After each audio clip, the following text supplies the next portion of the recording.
fact, we begin with the latest that we are getting on the deportation process of Chota Rajan. The Interpol officer has now confirmed that he is likely to be deported today.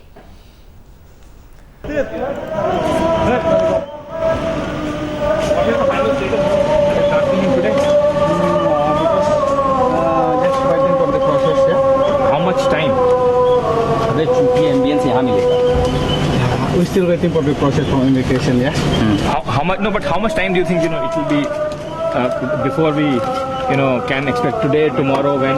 This is No, for this time I cannot give you a little. I cannot give you information because it's just one.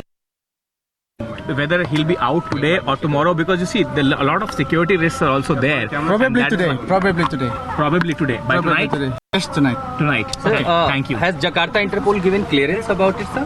Yes. Of course. Yes. So the full clearance has come. Yeah. And by tonight he'll be out. Yes. Thank you. Has he been interrogated by the Indian agencies as well? Of course. Yeah. Okay. Thank you, sir. Thank you.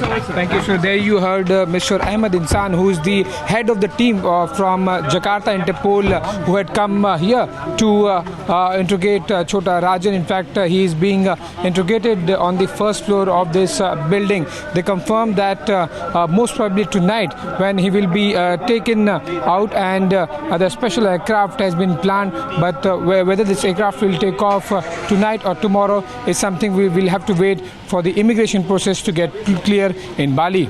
With Maruti, this is Ashish Singh in Bali for Times Now.